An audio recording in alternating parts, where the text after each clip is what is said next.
Do you believe in God? That too. Do you believe that God can do anything according to His will? Without doubt. I have seen,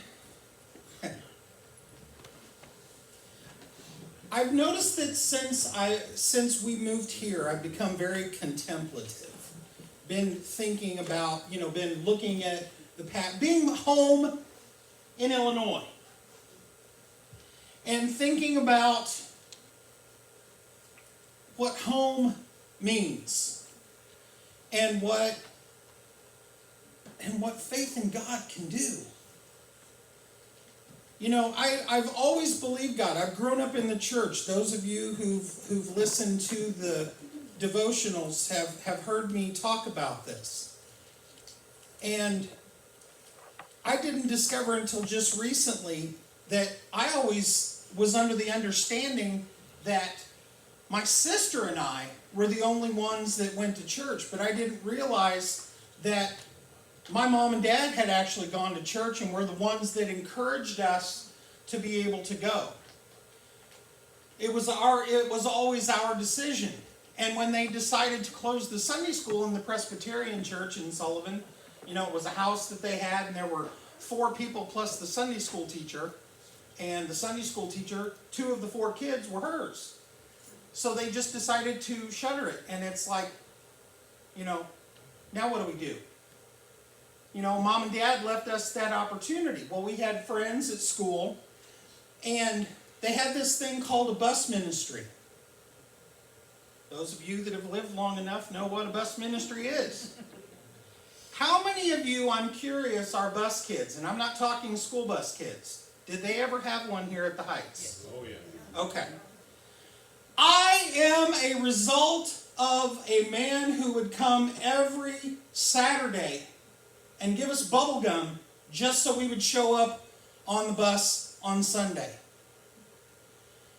And the impact of that was that I got to know a lot of people. And it was to the point that I was able, that when the time came when I was old enough, I wanted to know every part about what church was. And I would show up to church, Larry, this is kind of normal for me, so whenever you see me come to church an hour early, that's part of the reason why. I still do that to this day, some 40 some odd years later.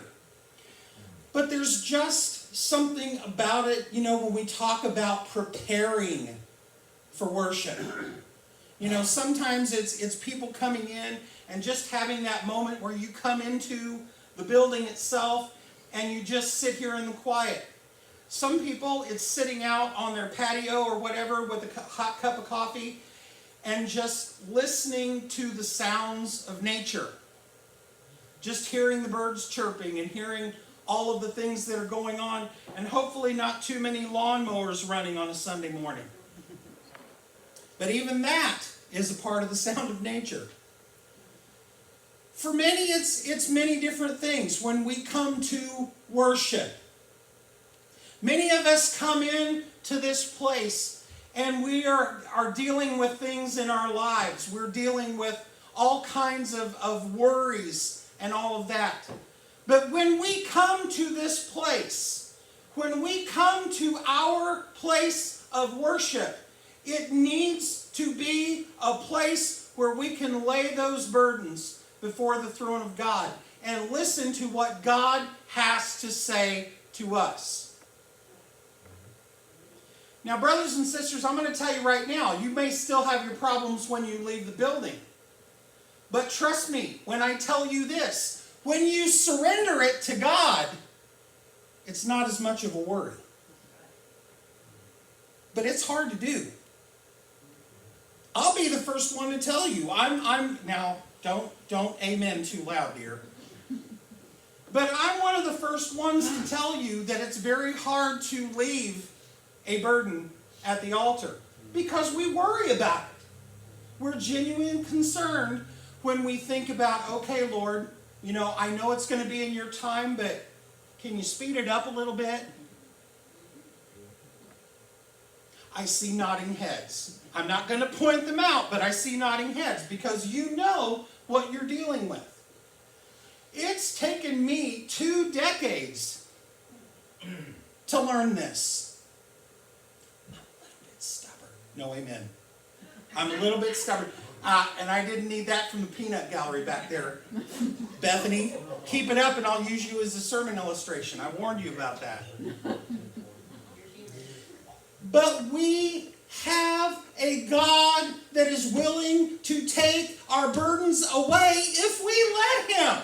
Amen. Surrender to the will of God brings strength. It's hard to do, though. True? Very true. And especially when you're being made fun of. This is what the children of Israel were dealing in the book of Nehemiah. The king had destroyed the wall. And they were coming to rebuild the wall. And they were being made fun of. They were being mocked for what they were doing. Oh, you can't do it. You know, say whatever you want to say, put whatever words you want to in. When you're picking on someone for what they're doing, following what they're supposed to be doing, we can make a difference. This pandemic has changed quite a bit about us. School has changed. You know, we talk about that. School is completely different. We tutor a lot of students from around the country. And it's amazing to me when we have the conversations. There are a lot of schools that have decided that they're not going to meet at least until January. And maybe not even then. But then we have some, like we have in our area, that are going back, being cautious about it, being sensible about it. But then we also have, you know, varying things going on. But school has changed. Church has changed. You know, social distancing. We have to be careful. We've got those that are wearing masks. We've got those that have masks close by. We've got those that have it there, but it's too much of a burden, and I'm sitting far enough away from people that I know I'm not going to breathe on them or sneeze on them or anything like that. But it's really changed our culture. You know, I can remember, you know, years and years and years ago when they had the bird flu and when they had all the other things, and you would see people in the Asian countries because of all of the things that they were dealing with, and they would have masks on. And you know, thinking to myself, even 20 and 30 years ago, I hope that never happens to us. And it did. Now, whatever side you lean on about mask or no mask or about whatever this is, that's not what this is about. But this is about how our culture has changed, whether through fear or whatever. But our culture has changed. Shopping has changed. I've noticed, and I say this very tongue-in-cheek, but I noticed some people have become meaner when it comes to shopping.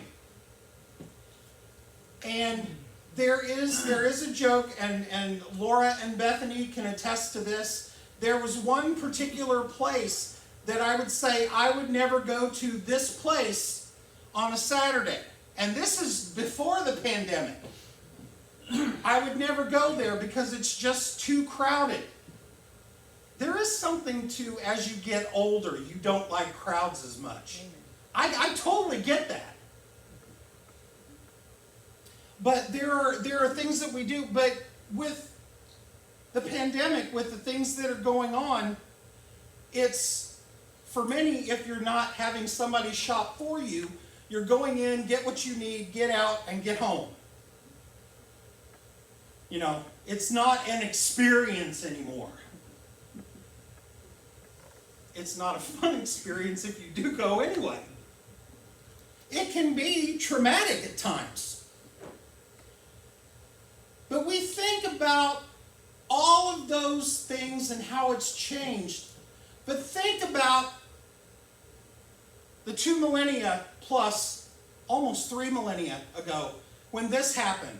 The trauma that they had, that the children of Israel had, when the city wall was destroyed. Now, for those of you that don't know a lot about the biblical history, the cities, many of the cities that were there were protected by great high walls. And some of them are legendary because they were thick enough and wide enough that they would hold chariot races on the walls around the city. So those are thick walls. So when we talk about rebuilding the wall in Nehemiah chapter 4, it said, "So built we the wall, and all the wall was joined together unto the half thereof, for the people had a mind to work." That's the text. The job of rebuilding the wall is a big one. We think about the pyramids and all of the thousands of people that were involved there and all of the moving that had to be done. Rebuilding a wall around a city was a huge task. But they were dedicated to this. Facing the reality of destruction and devastation. Babylon had Jerusalem under siege. They were captured, they were there. So the Babylonians spent much of their time while the children of Israel were trying to rebuild the wall. You guys are never going to get this done. You know, what do you think you're doing? We'll just destroy it again.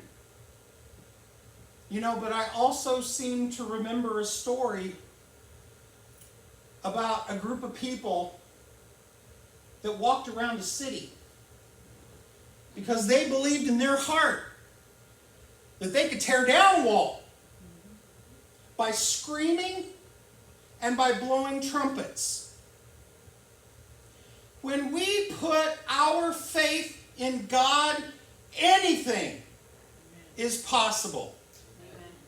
When we dedicate our hearts to the task not only of ourselves, but of our church, God can do anything. COVID has done damage to our society, almost to the world. It has many people in a panic because where do I go? Where am I safe? Where, all of these questions that you're asking. But think about this for a moment, brothers and sisters. COVID is the destruction of the wall. At some point in time, we as the church are going to be like the children of Israel. And it'll be time to rebuild the wall. It'll be time to rebuild the church. It'll be time to rebuild the society. And we must remain faithful to God. We must remain faithful to His will.